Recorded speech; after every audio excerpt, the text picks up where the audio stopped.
afternoon. I am excited about being here. You probably saw me walking around talking to people in the room because I've been on this journey for a number of years and have worked in this community. I've been at Youth Snapback for 19 years. That's a long time. And prior to that, I was with a faith-based organization for about 12 to 15 years. So I've seen the good, the bad, the ugly. I know where the bodies are buried. I know about the houses. But today, I am excited because we're talking about blight and the removal of blight. That's a good thing. Let's give ourselves a pause. Sorry.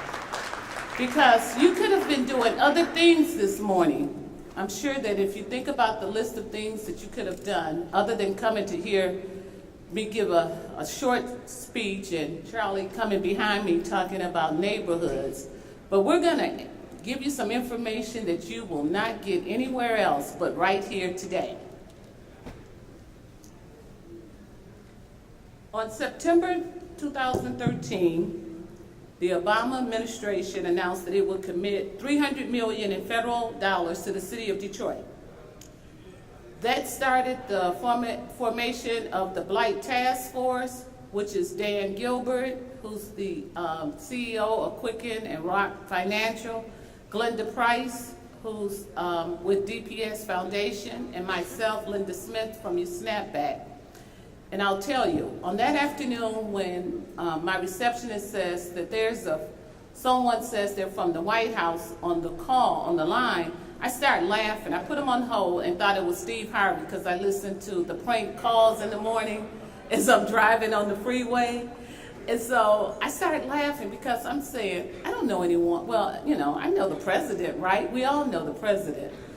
But it was Secretary Donovan asking would I participate with one of the co-chairs for the blight, for the city of removal of blight of City of Detroit.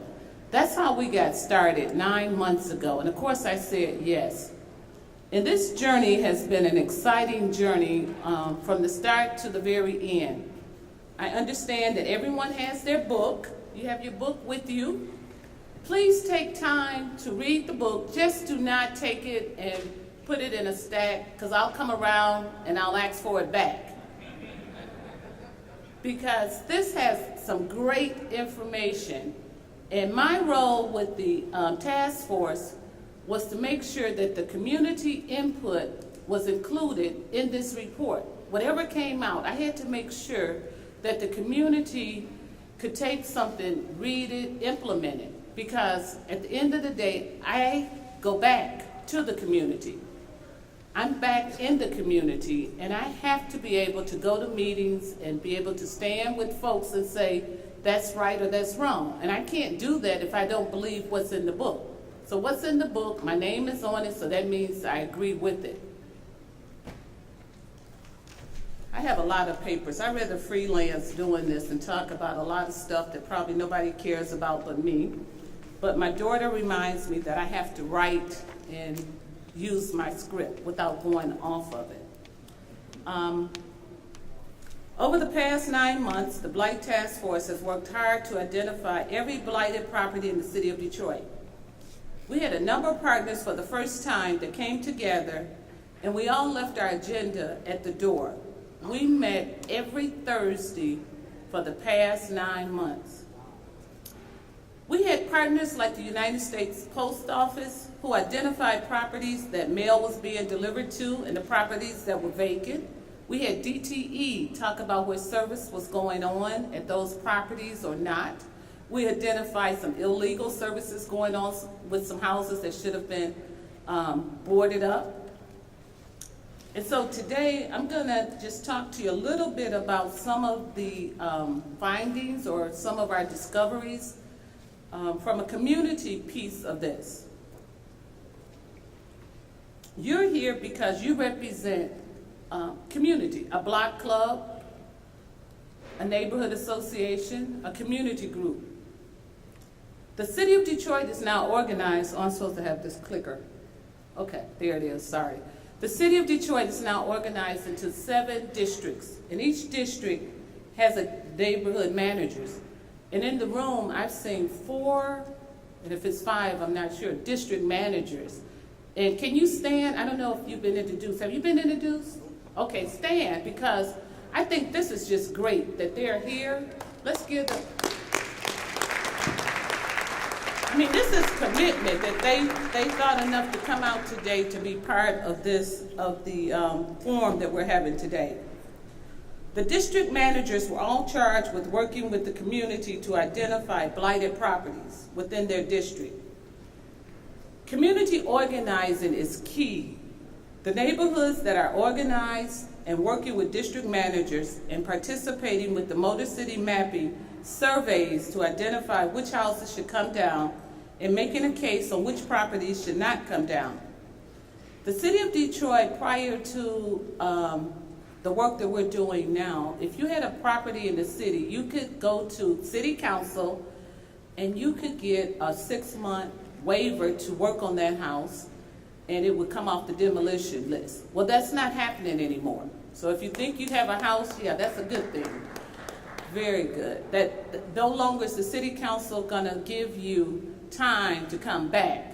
And we understand some of your homes are family homes. I've heard stories about my great-great-grandmother raised all of us in her home, and we really want to get together, my brothers and sisters, and we're going to try to come up with some money. And I notice I said try.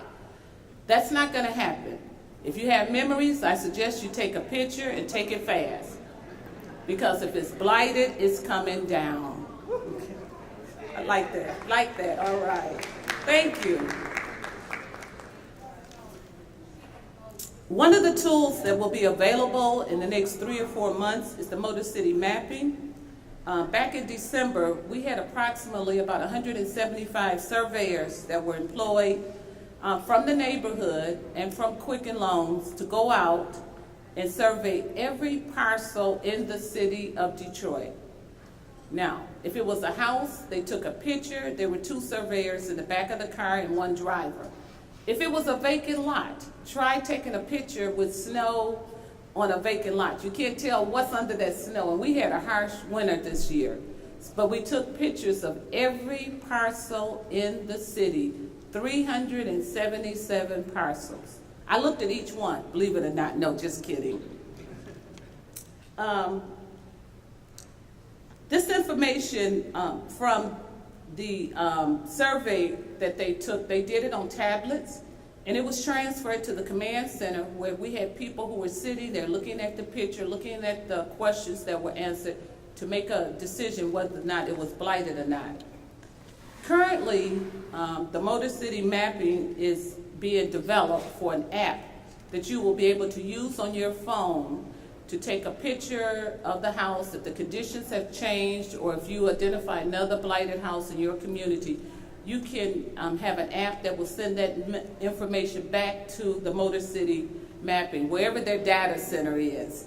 And so that's a good thing. That's one of the new things that will be coming out, and you will be trained to use that app in the future. On yesterday, as I said, I'm back to USnapback and the work I do at USnapback, and I am a housing developer, and I've developed over 100 new homes on the east side, and I've done rehabs and a number of other things. But I had the opportunity to walk a neighborhood yesterday, and I have not walked a neighborhood in a couple of years because of the economy. And we went out, I didn't think about it. I had a AmeriCorps student, and I said, let's do this at 9 o'clock. And then it dawned on me, people are still resting at 9 o'clock in the morning. But we went out, and I'll tell you, it was such a joy to talk to residents. Residents were up and out cutting grass. One guy has a lot of things on a lot that needs to come down. I hope there are no inspectors in here, because I won't give you the street, but you need to probably talk to me. But people are excited about living in Detroit. And on this walk, I walked about 3 or 4 long blocks. We don't have short blocks on the east side, they're long. And I discovered that all the tools that I need to get this project together is in this book. Your book right here. It talked about, there were houses with the WO. Does anyone know what a house has a WO on it, what it means? water's turned off, which means it's on the demolition list. But the WO had faded, so that meant that this house had been on the list for a while. But in walking the neighborhood, I discovered that there's opportunities for the city of Detroit. There's opportunities for the Detroit Land Bank, because there are homes that the land bank should own. There are opportunities for the neighbors to get involved, to plant a garden or figure out what they're going to do with some vacant lots. So I was excited to know that the work that we've been doing around blight for the last couple of months and in this book, this is a great tool to use. And at the end of my walking, I was tired because I realized that I no longer can do what I did 19 years ago when I came to you, Snapback. The residents are in need of a home repair. Many of you, if I ask, how many people here live in a neighborhood where you need home repair? Okay, that's what I thought. As a community group, what you can do is start identifying the homes that need home repair and talking to your residents, because organizing is gonna be key. This blight is only gonna get worse if we do not band together as a community. In your neighborhoods, you have the 7 district managers. You should be calling them. I'm calling you guys out, sorry. But you should be calling them. You should be giving them where houses are, you're not sure if someone's living there, if there's drug activities going on, whatever it is in your neighborhood, because you should be getting ready to do what we're called getting ready for development to come into each of these neighborhoods. And only the neighborhoods that are organized and know what's going on in your particular neighborhood will be the neighborhoods that get the attention of the folks with the money. Many of you say, well, why do they keep getting money? Well, they keep getting money because they're organized. Many of you may say, how do I organize? 1, 2 people can organize. You don't wait till something happened in your community to say, that's a shame, and now I want everyone to rally around. So today, as I bring this to a close, for the first time in the city of Detroit, you have received the tools in this room today in which you need to go back to your community to get organized. Get involved with the Land Bank, Data-Driven Detroit, Future City, City of Detroit, and start working together to figure out how can I make my block, my neighborhood, a block in a neighborhood that people want to live in because of choice and not because they have no other ways of moving, they're stuck there. But we can change our neighborhoods if we just rely on the tools that we've gotten today. Remember, blight is not going to go away until we start working together. We have to work with the banks, make them responsible for the homes that they own. We have to work with absentee landlord. That information is now available in one place. And I'm supposed to have one more slide. And then this is the other opportunities that you can get involved to help remove blight within your neighborhood. And remember, in closing, we are one Detroit. We're not 2 Detroit, we're 1 Detroit. Not only is there a downtown, our neighborhoods are important to all of us. Thank you.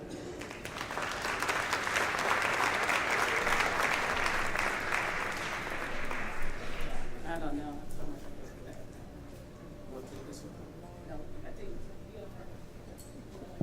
All right, thank you.